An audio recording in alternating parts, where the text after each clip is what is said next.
Alright, A Summer's End. What is the full title of this game? I don't even know.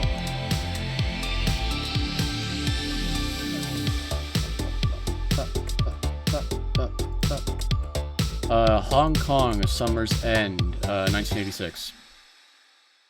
This is an indie game. It's a visual novel, I think. Yes, it is. It's supposed to be good. It's got really positive reviews. It's got bitchin' music. Like, just absolutely bitchin'. Let's play it, man. Let's do it. Might have some sexual nudity in there, but, maybe it's too raunchy. I'll just remove it. Or, censor it. I don't care. I kinda care, but what do I do? It's YouTube. Let's do it.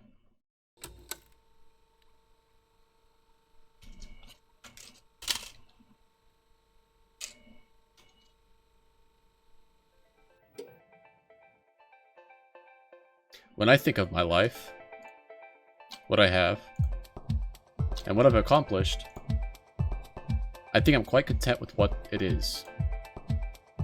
I had a comfortable upbringing thanks to my hard work of my parents, okay? I had a very typical family. My father worked to support the household, and my mother was a homemaker. You could say I was a spoiled child. I went to private school, okay? Whatever toys, clothes, and snacks I could have asked for, my father would have brought for me. I was a princess.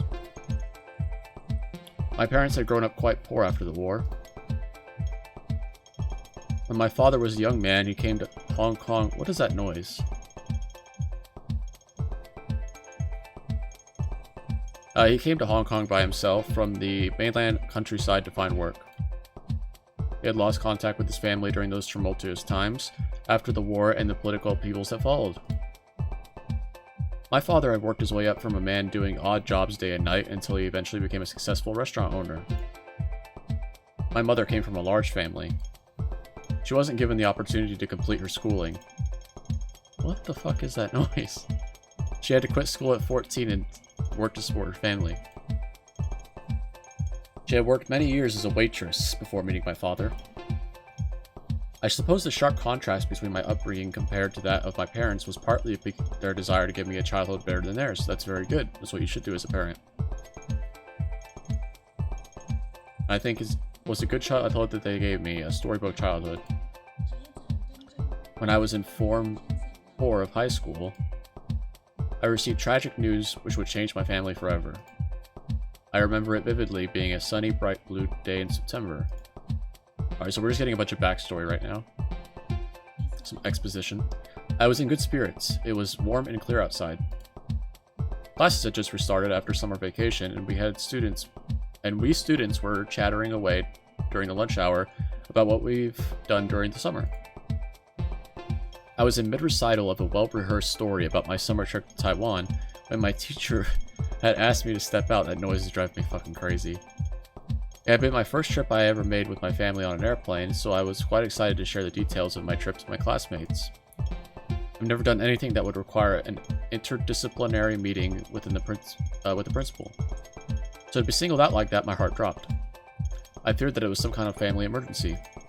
I was worried. I got up from my desk and missed the stares of my classmates, and I followed my teacher out of the room. I found it had been my mother who was waiting to meet me in the school hallway. She was pale. Her perfectly permed hair was frizzy. I knew something was wrong, but even then, she couldn't tell me exactly what happened. Speaking of my hair is really fucked up because I just got out of the shower. It was my teacher who told me I was excused from afternoon. Dude, that noise is gonna literally drive me insane. What is that? Is that part of the song? That's awful. And I should accompany my mother to meet my father in the hospital. Thinking back, I don't think I ever finished telling my friends how I made my family walk from Row Night Market, Ningxia Night Market, and getting my family lost along the way. My young and naive self had vastly underestimated the walking distance between the two places, but my parents had indulged in my wishes. It became a long and languid walk filled with laughter and memorable discoveries, much more than a quick car ride would have ever been. Okay. It'll be a private memory I'll treasure, always in my heart. I left the school with my mother. She called for a cab and take us to the hospital. We sat in silence for the entire duration of the car ride. My mother had always been a tight-lipped person, never saying anything more than it was necessary. I wanted to reassure me that everything would be okay, but that would have been asking too much from her. My mother was not an emotionally strong person. It was my father who had been the pillar of support in my family. I had such a foreboding feeling in my heart. I remember feeling so nauseous during the car ride. There was so much traffic that day. There was an accident on the arterial roads, creating havoc for traffic. It was supposed to be a 10-minute ride, but because of that accident, it became a 60-minute trip. When we arrived at the hospital, my father was already been pronounced dead. Jesus. If I knew it had been like this, I would have gotten out of the car and walked. And we might have been able to see him before he passed away. But who could ever predict these things? Whoops. I can't have been too hard on myself on this part. There was nothing we could have done for my father then. My father had been in an accident en route to meet a business partner. His vehicle was in mid-turn unbeknownst to my father. An oncoming truck ran the red light. It was unfortunate.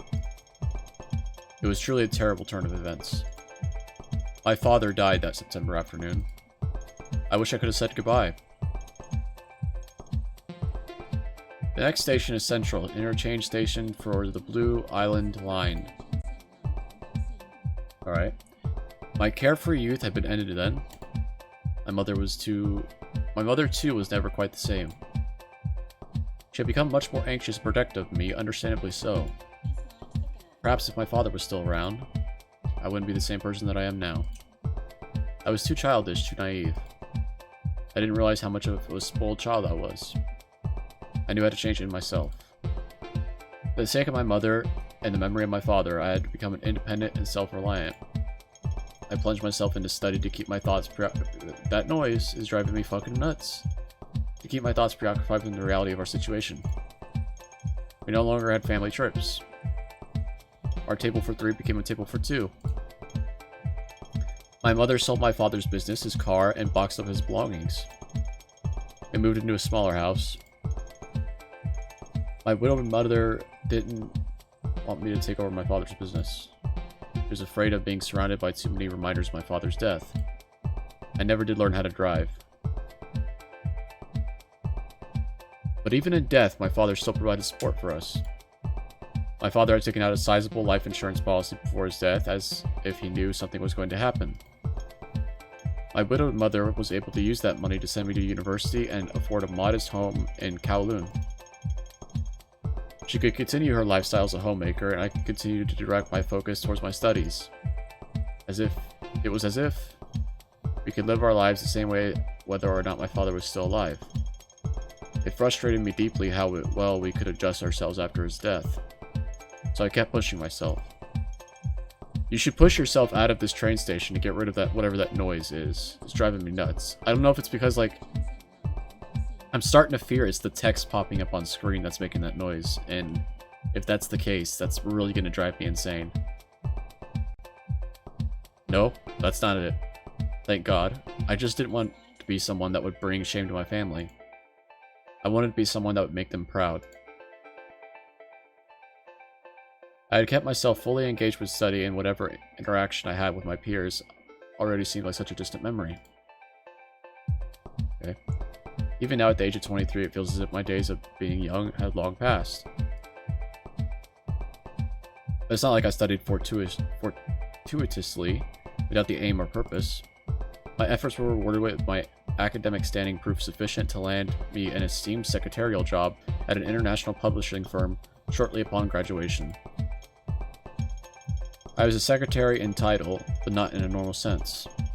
I answer only and directly to my supervisor. I handle whatever task she asks of me. It can be challenging work sometimes, but I feel fairly competent at what I do. I thought that now my effort had been finally produced something of an achievement. My modest success can be attributed to the work ethic my father had instilled in me. He'd always put his family first and gave his best effort each day at his work. If my father in heaven was watching over me, I hope he can see this and be proud. Alright. My days at the office are like a marathon day and after day.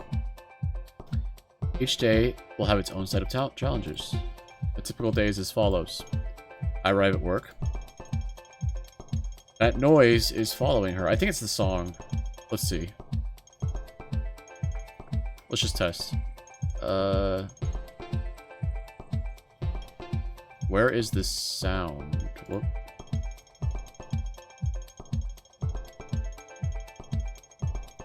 No. Alright, whatever. I think it's the song. I note down with complete accuracy the minutes of the daily morning meeting.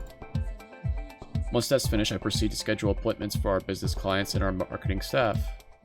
Sooner or later, lunchtime rolls in. I'll have the usual meal of barbecue pork rice, that's delicious, at the nearby family restaurant. Whether I leave late or early, take out or dine in, the wait in the line for the lunch rush is always the same. After a quick break, I'm back to the daily grind of work. I'll continue working on my reports. From here on, the flow of time speeds up. I'll continue receiving calls and letters from clients. I take great care to make appropriate correspondence with them all. I was about to say some other word that I didn't mean to say. Okay, I could spend several hours at my computer desk without knowing that the sun has already set outside. The day's work will usually finish around 8 p.m. I'll tidy up and leave my completed reports at my supervisor's desk for her to review in the morning. It will usually be dark outside when I begin my commute from home to work, or vice versa. I'll walk back to my station from my office. I don't know if you guys have this problem. I have this problem with reading. If you've watched any other game on my channel, which is all visual novels and detective games, I have a real problem with reading ahead. Like, my brain just wants to read faster than I can actually, like, talk. So, yeah, if you hear me stumbling over my words, it's my stutter, and it's also that problem. I pass by hundreds of people in the rush to their own destination. I need to slow down, but I don't know, I like reading really fast. I can read faster in my head than I can say it. I walk quickly or else I'll be pushed back to wait for the later train. As soon as I step into the... Dude, your train has a real problem with whatever fuck this noise is. It's driving me insane. The song needs to skip or something. As soon as I step onto the train, the flow of time slows to a crawl. The train ride is our reprieve. We have no control over how slow or fast it'll take us to our destinations.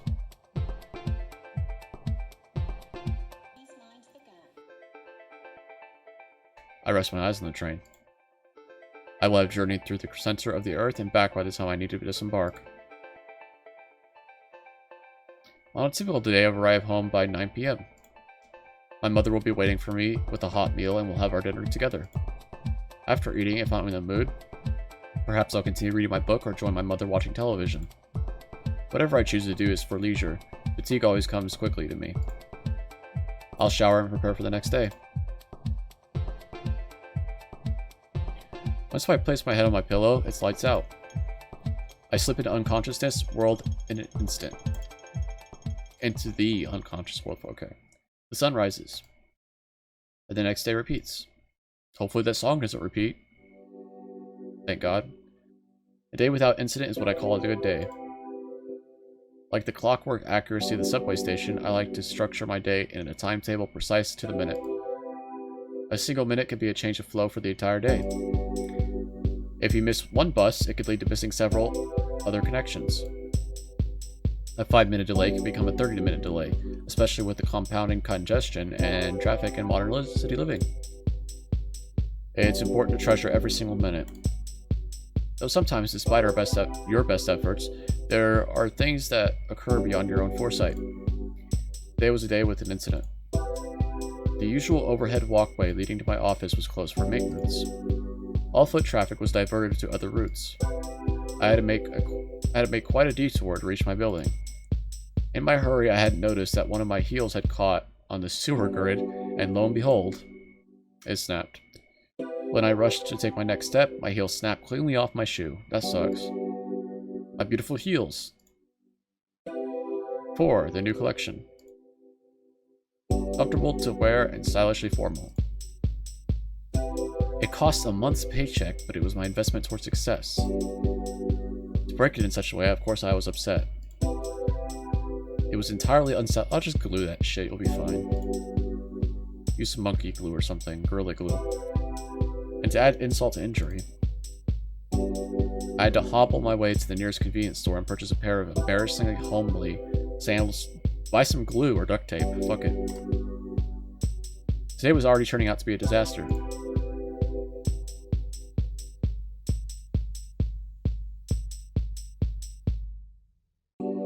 I will say, with the exception of that, whatever that noise was, the songs have been pretty good so far. I had worn these conspicuous sandals into work, and because of that, I was receiving end of much teasing from my coworkers. Even the newest hire felt he could approach me and make a joke about the new— oh, that's a mistake. Kitchen slippers on my feet. Today I earned a new nickname at the office. Slippers Chung. I didn't know how long it would take to live in this town. To live this down. I resolved to never make such a mistake again. Well, it wasn't your fault, I don't think. This incident has set my whole day off. I was frazzled. I fumbled with a phone and Xerox machine. My usual 0.01% error rate in transcribing and typing had been more than tripled. Today might have been the longest workday ever. I had to get it together. My supervisor, Mrs. Tam, noticed my distress and pulled me aside. Mrs. Tam personally hired me as her secretary, saying that I reminded her of her younger self. Mrs. Tam is a remarkable woman. She facilitated the rapid growth of her company for the past 20 years. If there's something she's more passionate about other than money making, it had to be shoes. She herself is an aficionado of designer shoes. There's a rumor amongst my colleagues that she had a closet filled with over 10,000 pairs of luxury market shoes. I had never seen her wear the same shoe twice, so it has to be a rumor founded with reason. It would be a dream come true to see such a collection with my own eyes. Anyway, I digress. Mrs. Tam recommended that I have a shoe repaired at a cobbler in Bangkok. She said their prices are very reasonable and that they could flawlessly fix Eddie's shoe within the hour. I took down her directions, made my way to have it fixed as soon as possible, and I could have this embarrassment behind me. If Mrs. Tam recommended this shoe to the cobbler, he must be no ordinary shoe cobbler. Oh god, it's raining again. After what was an embarrassingly long day at work on my feet, I made my way to the shoe cobbler in Bangkok. Unfortunately for me, it was a busier day than usual on the train. I had to endure a number of stares from people on the train eyeing my pink slippers. I hurried off the train as soon as I could. I stepped into another crowded place. I don't normally frequent this area, as I find navigating its busy crowds and labyrinth of shops and stalls such an ordeal every time I visit. It was certainly a busy tonight, as it always was. The amount of people on the streets, the smells, and the sounds can be overwhelming. I tried to find my bearings. Ooh.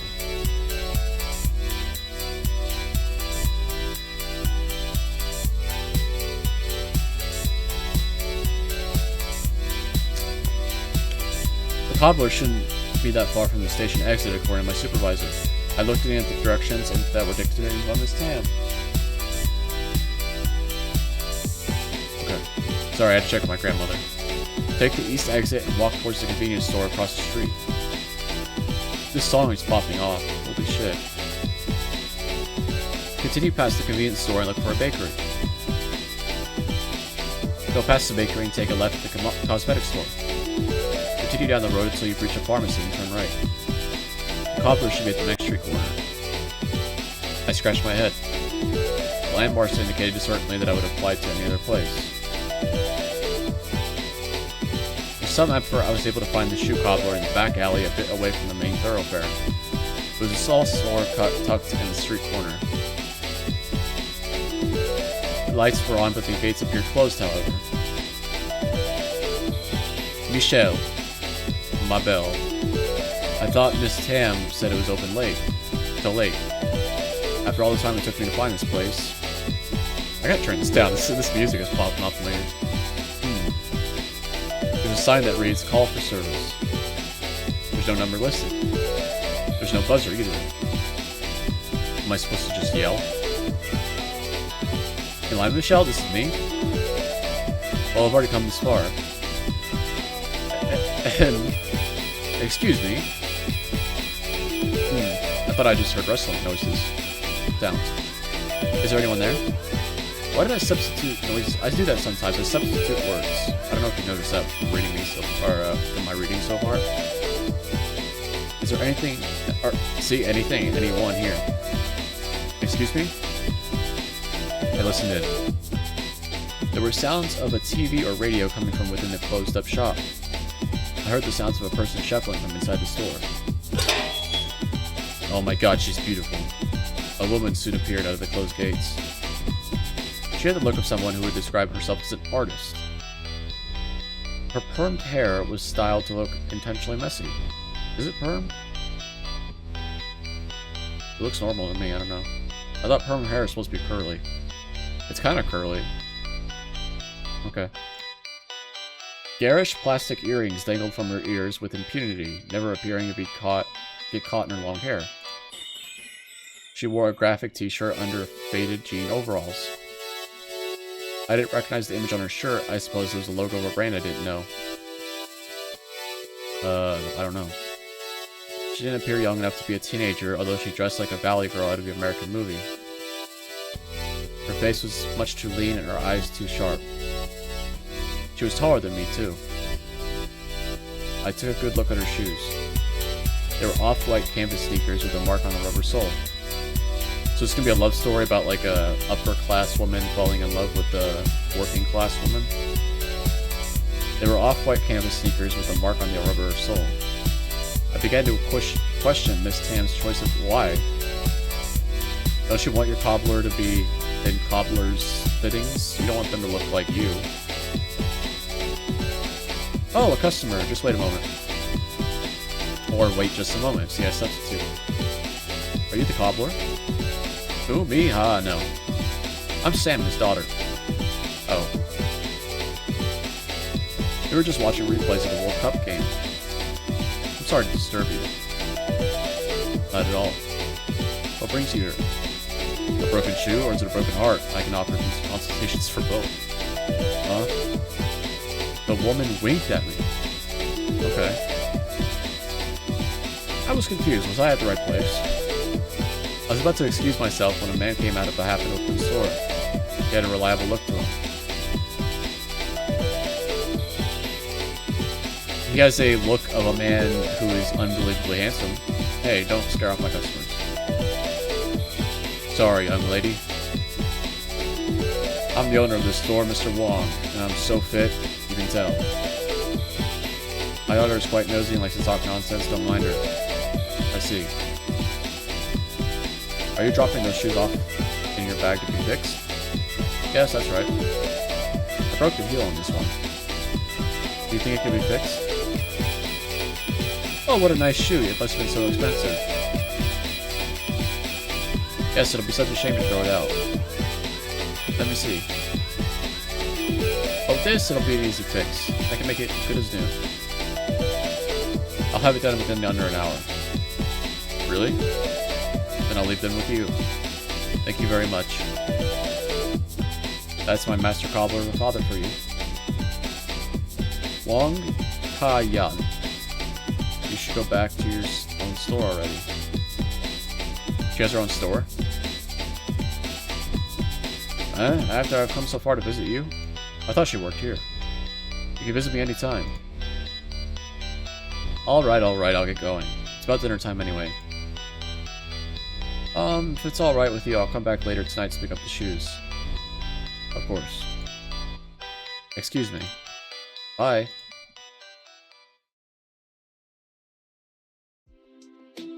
That shoe cobbler had quite an odd daughter. What does she mean by consultation? I think she was flirting with you, Michelle. Well, anyway. I'm sure it didn't mean anything. Probably just her eccentric sense of humor. I almost said esoteric. I don't know why My brain's broken. I came here to have my shoes fixed. All I can do now is wait. Look at all these stores. Go shopping. I have to put my trust in Mrs. Tam and the cobbler she I'm sure he'll do a great job. He'll glue it back together. But what should I do while I wait? Or while waiting? I suppose I could look around. It's been a while since I've taken my time to look around here. Oh, that's right, I could look at the pet stores. There's a few nearby. I glanced at my watch and made a mental note of the time. I'll make my way back to the cobbler in an hour. Afterwards, I'll catch the express bus directly home. How do I save? Does it have a... Yes, good. I play too many damn games where you can't manually save. It's really frustrating. Good on this game for having manual saves. It shouldn't take much effort at all to pass an hour waiting here, I thought. No, I mean, it looks dope. There was a street where a few pet stores were one next to another. I looked at a few of the storefronts. I chuckled to myself. Nothing much has really changed since then. The kittens at the window display were curled up together in a ball sleeping. How adorable. And the puppies? One chased his own tail around and around in a circle. Another wagged her tail and barked at me when I made eye contact with her. Very cute. I'm much too busy to take care of a pet now. Get a snake or something. You know, something low maintenance. A fish? But when I was a small child, having a pet seemed like an essential thing for my happiness. I would ask my mother and my father if I could take home a kitten or a puppy or whenever we passed by one of the pet stores. I used to tell my parents that it was so pitiful for these animals to be caged and put on display like this, and better for their welfare if I could take one home to love and care for. But a pet was the one thing my parents didn't fully indulge me with. My mother would not hear any of it. My father compromised and got me a turtle. That's not bad. I didn't think much favorably towards the turtle. Okay. My poor pet turtle. I'm sorry I didn't treat you with much love. It was my father who cared for you then. Turtles are awesome. I stepped inside one of the stores. The sound of splashing water from the aquarium tanks brought me back to the childhood memories of when I was a small child and my father would pull me up in his arms to look at the fish. My eyes would light up with wonder at all the colorful fish swimming and darting around the tank. I walked further into the store. My eyes followed the contrasting orange and reds of the schooling fish against the blue. I didn't know how long I must have stared at the tanks. The deep blue of the fish tanks is something you get lost in. I used to work at a pet store in Michigan. It was my job to clean the tanks and clean where we kept the pets. It was awesome. I love that job. It was basically a retail job, but like with pets. It was awesome. It wasn't like PetSmart. It was like a smaller chain up in Michigan, a local thing. I really did enjoy that job quite a bit. The only thing I hated was having to unload dog food. The big ass bags of dog food from the trucks. Oh my god. That was torture. Over the steady hum of ultraviolet aquarium lights, I heard the sound of a door chime. I saw the same woman from the shoe cobbler step into the pet store. She looked to her left and to her right. She appeared to be looking for something. Probably someone. Oh, whatever it wasn't any of my business. I looked the other way. There were goldfish on display. Some had eye sacs that bulged from their heads. This feature seemed more of an impediment to their swimming ability than something of an aesthetic value. I caught my own reflection in the glass tank. I suppose my swollen eyes weren't that different. I've been looking at a computer monitor all day. I should put on an iPad when I get home. Maybe I should do that. Something mustard yellow appeared in front of my eyes. It was the reflection of that woman's earrings against the glass. My eyes instinctively followed her movements. She walked past me. She had the store attendant bag something from one of the tanks in the back of the store. Then, holding her badge, she walked over to the fish food section of the store and seemed to contemplate a long time which fish pellets she should purchase. She had to give each container a hard shake as if the sound of the rattling pellets was a factor in considering her decision-making. She ended up picking the larger of the 2 containers. What a strange person. Why? I saw her look at my way. I turned around quickly.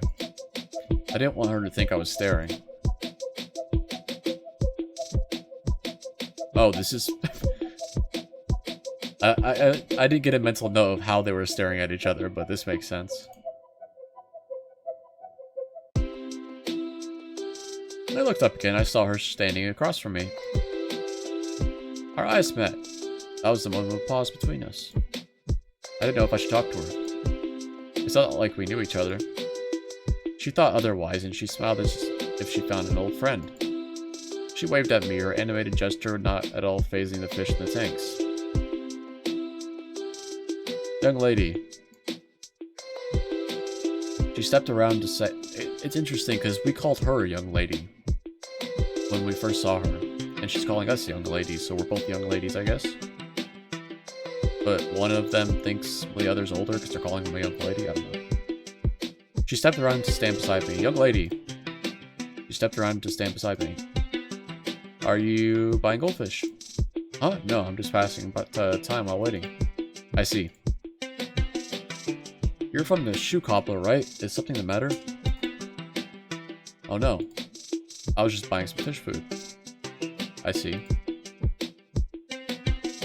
The thought came by me when I saw you and thought I should ask. There's this place I like nearby. Would you like to get something to eat with me? Huh? Ooh, options. I didn't know there was options in this game. Oh, I'm picking all the options that get me on this date. If you're paying, that's fine, but what does that have to do with me? I don't like any of these. I want an option that says yes. This might seem rude, or it could come across as like jokingly, like haha if you're paying. That's fine, but what does this have to do with me is ridiculous. I'm just gonna say this and hope that it's taken as sarcastic. Let's quick save real quick. I'm not above saves coming. If you're paying for the meal, of course it's on me. You're waiting for your shoe and have some time to spare, right? I am, but... What? I didn't want the but option. I'm sure you're a busy person. She doesn't look that busy, she's just buying fish food, what? You're just trying to get out of this. Michelle, I see what it is. I'm not gonna let you. No, don't worry, I'm running some errands for my dad, so I'd like to go back to the cobbler later anyway.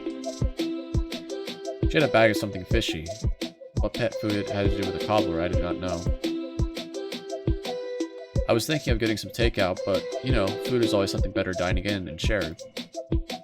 Right.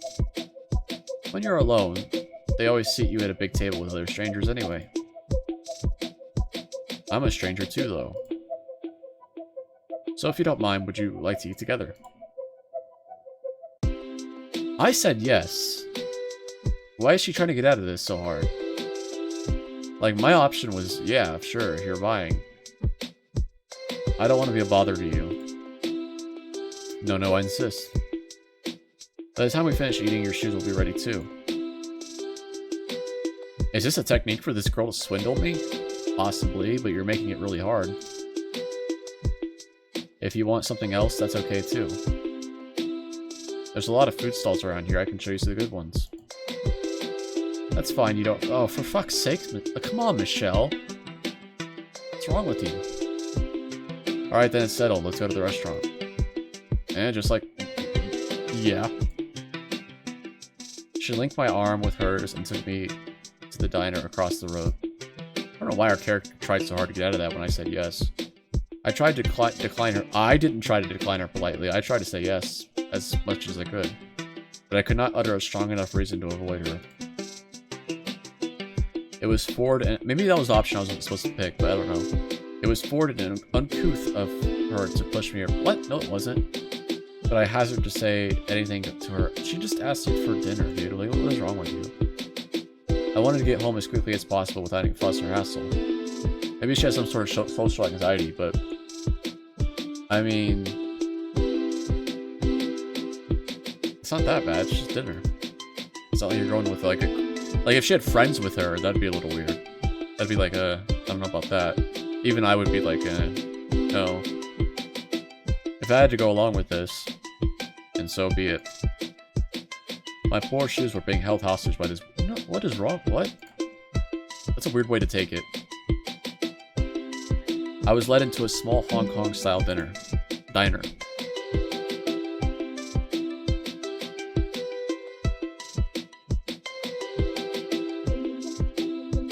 It was an unremarkable restaurant.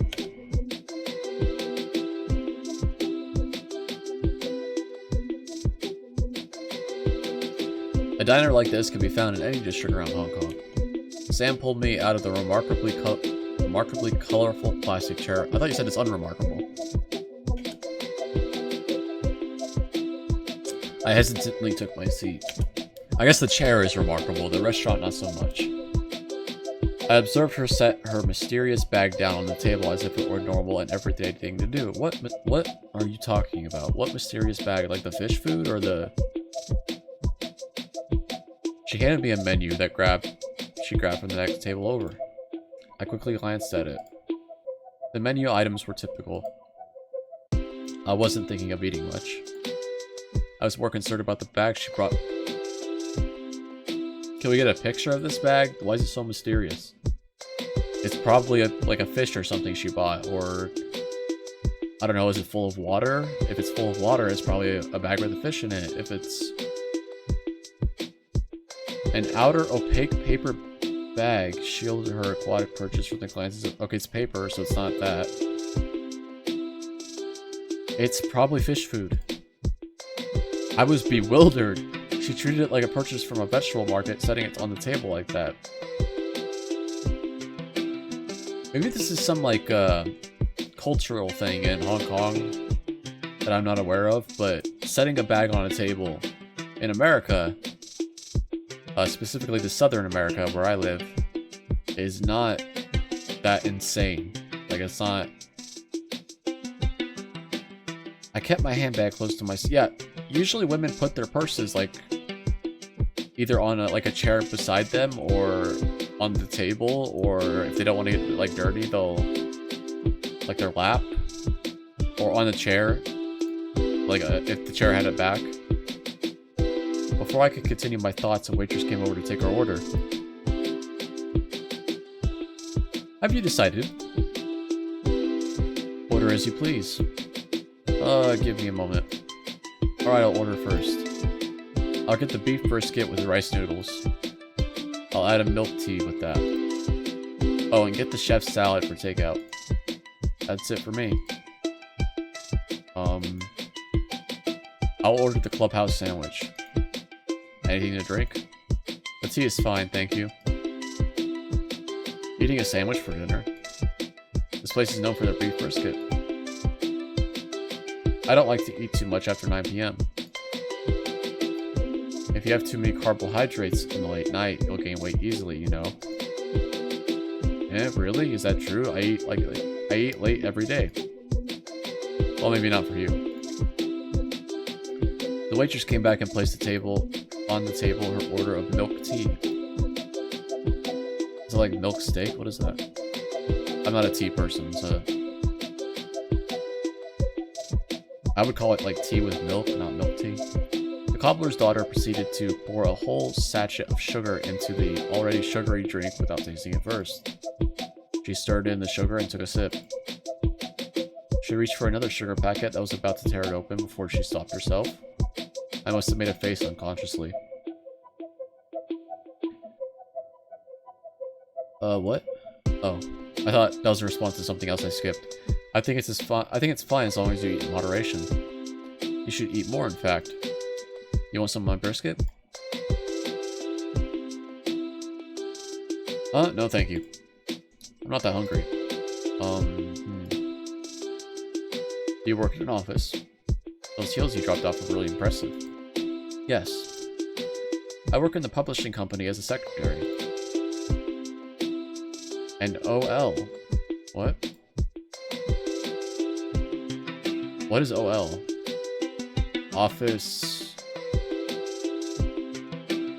Loser? I don't know. Well, anyone would have figured your suit gives it away. It's not like being an OL is something. What is an OL?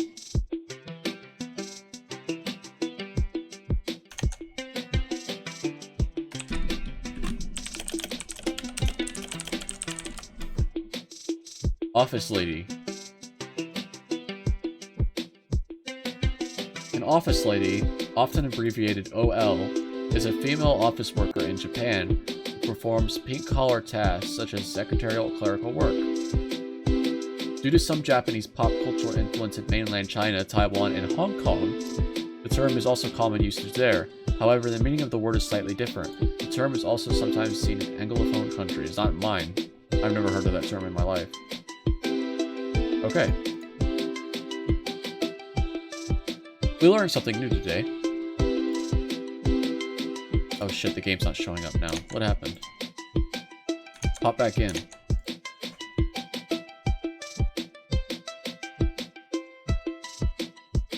When I click on the game... There we go. That was weird. When I clicked on the game, it went black. And when I alt-tabbed, it worked. Weird. It's not like being an OL is something to hide. Absolutely. It's too bad your shoe broke.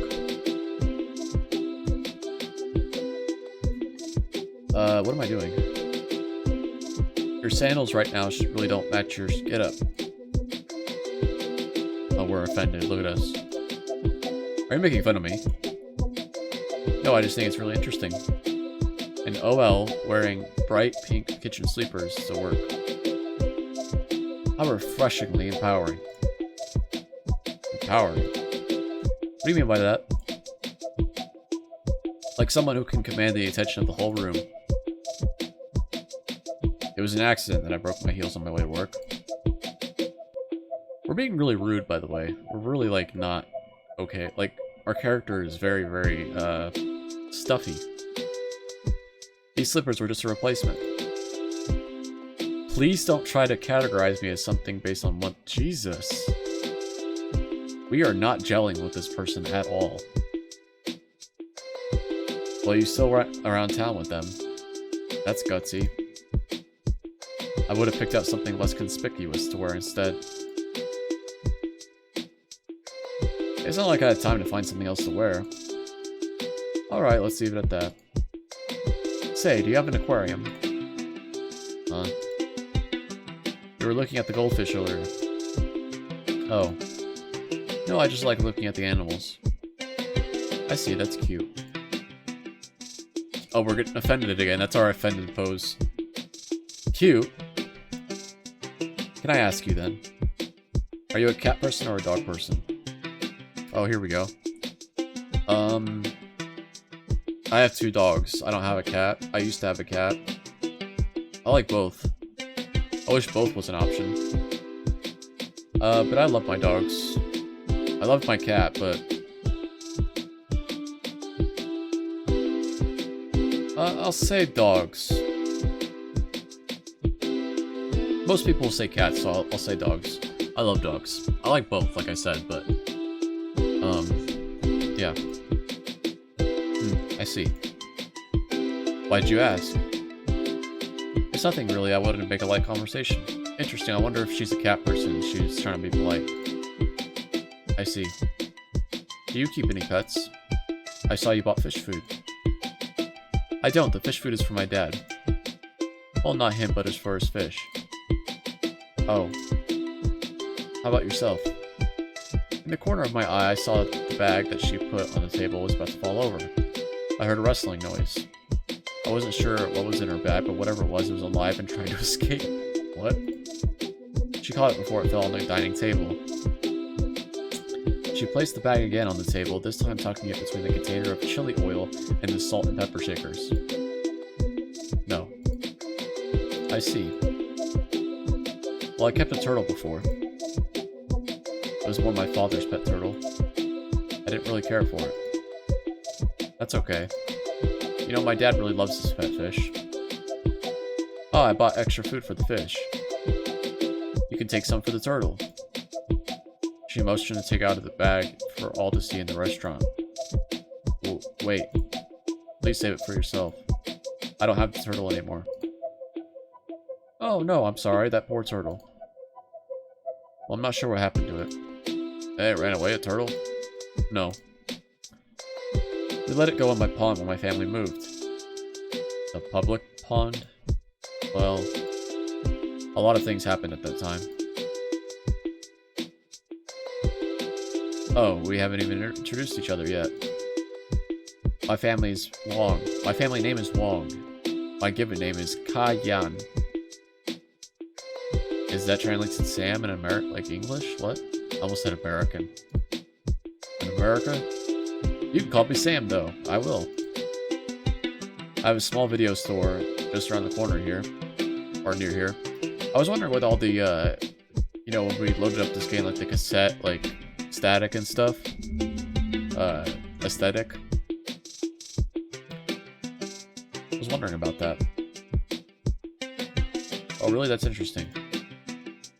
The shop is called Diamond Videos. It's a humble little store, but I have all sorts of movies if you're interested in recommendation. What's your name? Chung Fong Ha. My English name is Michelle.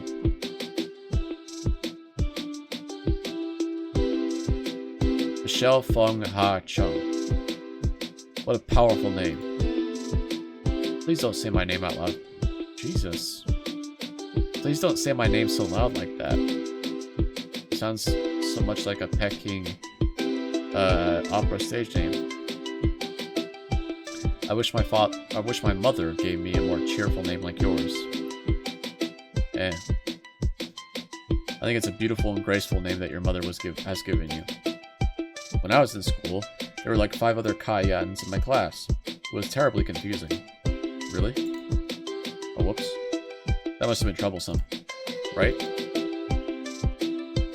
So what made you choose Michelle as your English name?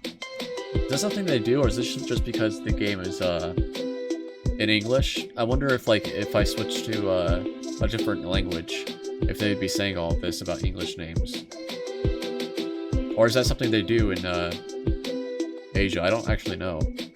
I haven't heard of it. I watch a lot of Korean media. I haven't heard of Koreans giving themselves English names. But maybe they do, I don't know. I picked a lot of people I've met picked a name phonetically similar to their Chinese name. Eh? It was my father who suggested that name to me. He said it was from an English song. Oh. From the Beatles. Michelle, my belle. These are words I know go together well. I thought it sounded nice. Oh, Isn't that from that famous song? I have it recorded somewhere. Really? I don't listen to much Western music. That's alright. What music do you listen to then? I like the artists Sai Chin and Teresa Tang. I see. So you like Mandarin folk. That's interesting. I can see why you like it. Hee hee. I like singers who express a lot of emotion in their song. Hey, Paul McCartney was expressing a lot of emotion in Michelle. Alright, he loved that woman. Even though he couldn't speak the language. Not just in Mandarin. I also like Anita Mui. I wonder if these are real people. Is that so? By the way, I'm gonna butcher everything. All spelling, all reading, all everything. You're just gonna have to deal with it. It's something that I'm working on. Not Chinese, but I did take Chinese in high school. One class of it, but for fashion and singing is top. Not Chinese, Mandarin specifically. For fashion and singing is top notch, isn't it? Yes, it is. I've been following her since she won the new talent competition. I admire how hard she works. Right? She's such an inspirational artist. Do you have a cassette player? I do. Would you like to listen to this mix I got? I got Anita Boy and other artists I like on this. Sam showed me a cassette tape she had in her pocket. She had one of those portable cassette players clipped onto her pants. On the cassette label was a handwritten playlist. When I'll See You Again, Teresa C. Just Being Myself, Juan, I Want Your Love, Chic, The Boss, Diana R. Okay. I didn't recognize the names of the musicians other than Anita White and Deanie LP. Who's Deanie LP? I don't see that. I saw she had the names of English artists written down, but I don't know who they are. It's alright. No, I have a bunch of these. I used to work in a record store some time ago, so I made the time of day. So I made them when the time of day was slow. It's fine, you don't need to. Oh. I'll look into it later. Where did your name come from, Sam? It doesn't sound like your Chinese name at all. A friend picked it out for me. When I was younger, I usually worked late tending to the record store. It was a shop my friend helped me manage. At the end of the day, she'll come over to collect the money from the register, and she'll ask me to eat a late dinner with her. She was my senior, so she would just say, "Let's eat dinner." What? Sick 6, man 5, fan 6. I don't know what that means. Google is your friend. Sick 6, man 5, fan 6.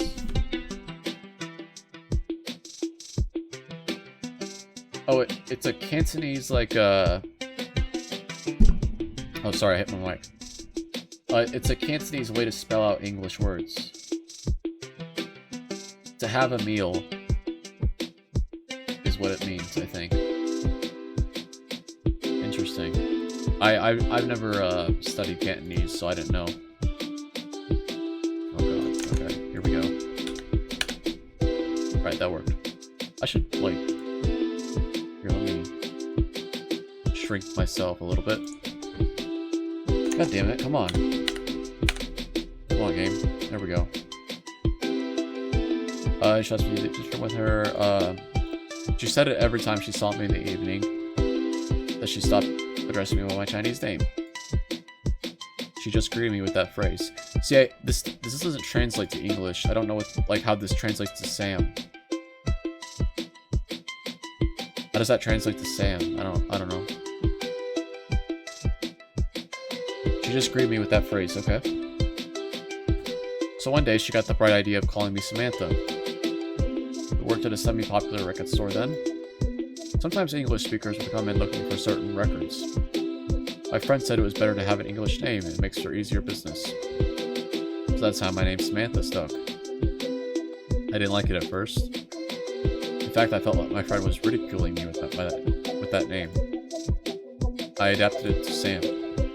Before I knew it, everyone started calling me by that. I grew to like it. I see, that's an interesting story. Samantha. It is hard to say. That's why I don't mind people shortening it to Sam. Easier to say, easier to spell. Feels more personal, too. I see. You're not eating your salad. I don't really like fruit salad when it's too creamy. Don't waste it then. You should have gotten your sandwich with fries instead. I didn't know it'd be this kind. It's always this kind of salad at these restaurants. Anyway, I'll eat it for you if you don't want it. Yeah? They'll just trash it if you don't finish it. There's a lot of people starving in the world. Alright, if you really insist. Thank you, I'll help myself. You're really eating it, What's that, you laugh at me? I just think you're pretty interesting. We just met and now you're finishing my meal. Well, I think if you live your life with too many reservations, you'll miss out on all the fun. I think a lot of this is culturally Asian taboos and stuff. It's not really taboo to eat another person's meal in America if they don't want it. I mean, if you eat off their plate, it is like without asking. That's really rude, but you'll end up getting constipated too, just from not having the salad. Well, maybe if you don't always eat the salad. It's not like I don't eat any salad. Okay, give it back. I'll have some too. Hey. Never know how to say this out loud. Like, is it he, or is it he, or is it like I don't know. Hey, now you're laughing at me. You're too funny. That's what I'd be saying to you. Continue talking about this and that after finishing the meal. Sam had an interesting perspective on things, I have to admit. I suppose it wasn't a bad time to pass with a company like this. Shall we head back? Your shoes should be fixed by now. Oh, already? Okay. Let's get the bill. I already got it. And when? When you were in the washroom earlier. That's not fair. Here, take this. Oh no, I asked you dinner and ate most. I mean, we told her that as long as you're paying, but I had to get takeout for my dad anyway. Still, what did I say about having no reservations? Alright then, next time's on me, okay? Okay, let's have sukiyaki next time. Sukiyaki? That's not fair. How about the conveyor belt sushi then? Huh? If you can limit yourself to just one plate. I'm just joking. We walked back to the shoe cobbler together. I couldn't bring myself to ask her age. I guess she was a few years older than me. She gave me the air of an older sister. I laughed lightly to myself. An older sister wearing a t-shirt and sneakers, a younger sister wearing a full blazer suit. The thought was that it was amusing. Michelle. What's so funny? Huh? It's nothing. The shop's the other way. I remembered it wrong. You don't come here often? No, not really. Follow me this way. It's just a quick walk back. Okay. Here we are. Hey Dad, we're back. Hey, you girls come back together? Are the shoes finished? Of course, I finished them a long time ago. As expected from the Grandmaster. Don't call me that. Oh, here's your fish food and your dinner. Don't get the bags mixed up. I won't, thank you. Oh, there's only one box. Did you eat already? I already ate with Michelle. Huh, with her? Thank you, sir. Here's the payment. I'll come by again next time if I need another repair done. Are we gonna break our shoes on purpose to go see her again? That'd be hot. Don't need to be so polite. Come by anytime. I gave Mr. Wong a payment for his service in exchange for my repaired shoes. Finally, my ordeal is an ordeal. Come on. If this is an ordeal, then I wish I had more ordeals. I should head out. Alright. I'll be going home. It's gotten quite late now. My bad for keeping you long. I appreciated you keeping me company. No, I should thank you. Thanks for taking care of me today. My pleasure. Are you taking the subway? I can walk you to the station entrance. No. It's fine. I decided to take a taxi instead. Okay. I already see one coming down this way. I'll help you flag it down. Sam raised her hand, and a passing taxi immediately pulled over onto the side for her. She opened the passenger's seat door for me. Thanks. Michelle, it was nice meeting you.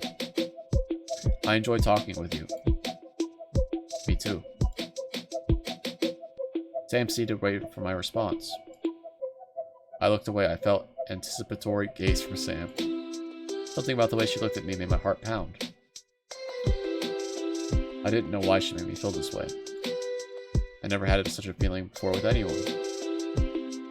The taxi's loud radio filled the void of silence between us. I should say something to her, at least. Oh yeah, number one. Yeah. I'll visit your store. We can talk more next time. Michelle, don't come. The way she said Michelle, I was like, yes, I'll look forward to it. Sam. I wanted to say something more, but before I could speak, the taxi driver laid his horn. Let's not keep the taxi driver waiting. I hope to see you again sometime. Bye-bye. I got in the car. Sam closed the door, and the taxi sped off into the night. In a few turns, the car had left Mongkok. I forgot to say goodbye to her.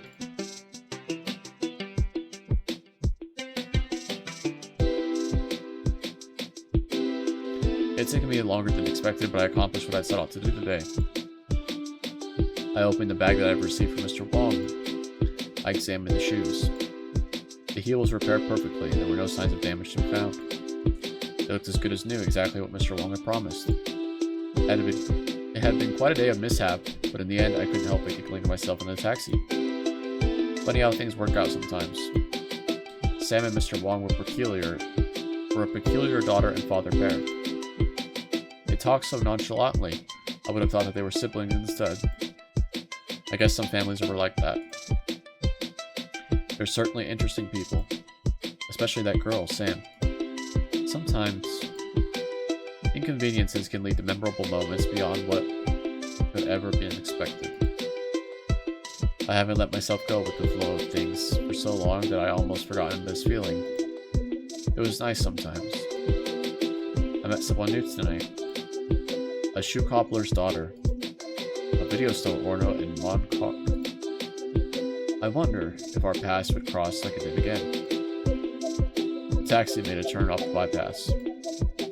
I'd be home in a few moments. I could put my feet up and indulge myself in a good novel. My feet were throbbing after a long day of running back and forth from here to there. Oh, speaking of good novel, I've been reading Fire and Blood, George R. R. Martin's book that House of the Dragon is based on. And I finished the section of the book that's related to House of the Dragon. It's really good. I enjoyed it. I'm a history buff, so fake history is really interesting. I was totally into it. I finished it in like a day. And I'm not like a person who reads a lot of books, but I figured like I want to see the end of the series, and I was like, if I die or something happens between then, I want to know how it ends and how it goes. And now I know. My feet were just throbbing after a long day of running back and forth from here to there. I took a peek at my shoes again. I was so excited to wear these shoes tomorrow. They were polished and shiny, they looked even better than before. A building complex came into view. I hope my mother didn't mind me coming home a bit later than usual. I had returned home quite late. I stepped into my house, the kitchen lights were off. My mother must have eaten dinner by now. She probably cleaned up and gone to bed already. Mother? Oh. I saw cooked dishes left out on the dining table. She didn't have to leave food out for me every time. I heard the sound of my mother's bedroom door open. Bong Ha? Mother, I'm home. My mother appeared out from her bedroom with a frown on her face. Why are you home so late? You should have called me, I was worried. I'm sorry. I had broken the heel of my shoe and I went to get it fixed after work. I didn't think it would take as long as it did to get it repaired. Did you eat yet? Yes, I had something while waiting. Then remember to call me next time. All this food I made for you is cold. I'm sorry. Don't be out so late again. If you need to run an errand, have it done during the day. The streets are dangerous for a young woman like you. Yes, Mother. I understand. I'm so tired now after waiting up with worry. Pack up the food for me, I'm going to sleep now. Okay, I'm sorry I haven't made you worried. My mother walked back into her bedroom as quietly as she came. I packed up the food as she left me for as silently as I could. I had forgotten about my mother. Well, I mean, there's nothing. What's there to forget? It's my habit to call. Oh, it's my habit to call her if something came up for me to come home late. If I forget to let her know, she would wait up all night worrying over me. It's my fault for being provoked to such a feeling. To have provoked such a feeling. Seeing her leave out a meal for me on the kitchen table made my heart swell with guilt. Whatever energy that I had earlier had all but let me now. I was all wrung out. I should finish cleaning the dishes and wash up. I have another day at work tomorrow. Sigh. That girl, Sam.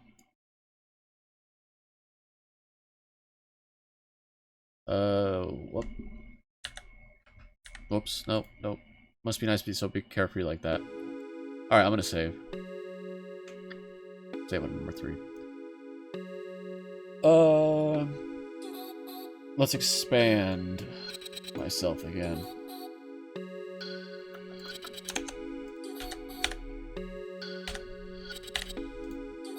There we go. Okay. Yeah, this game's pretty good.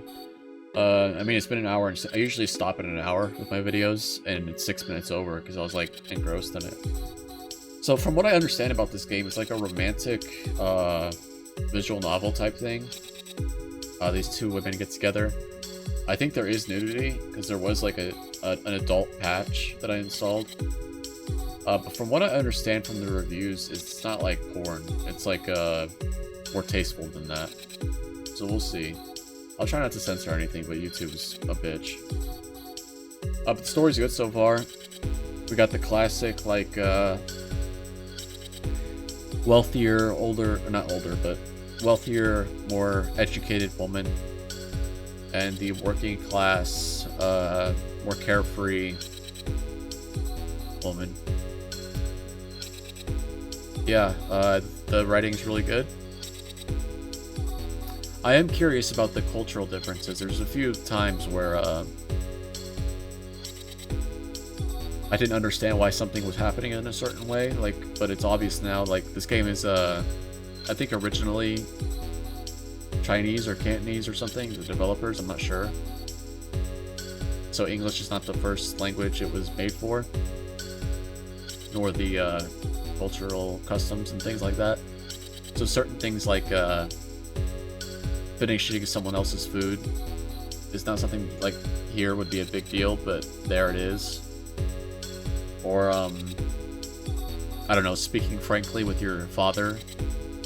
Certainly there are relationships here in America where parents are very strict and you wouldn't speak to them like that, but more often than not, speaking casually, especially in front of other people, is not that big of a deal. But as I understand it, in countries in Asia, I know Korea especially, speaking to elders is a very formal thing, so I'm curious about that. Also curious, I'm gonna look up after this about the giving themselves English names. I wonder if that's a real thing in like certain parts of Asia. I haven't heard it coming out of Korea. Most Korean media I consume uses Korean names the entire time, even things that are mixed Korean English. Things like what was that one I was watching? I think it's called Mr. Sunshine or something. I forgot. It has like English and Korean in it, but everybody has Korean names. So, well, that's not true. But he moved. Never mind. I'm not gonna talk about the story, but I've never heard of like people in the country giving themselves English names. Maybe that's the thing. I'm sure it's partially for our benefit here, so we don't have to. I don't have to keep mispronouncing their names over and over again. Anyway, thank you guys for watching. This has been A Summer's End, Hong Kong at 1986. I'm gonna keep playing it. It's pretty good. Thank you.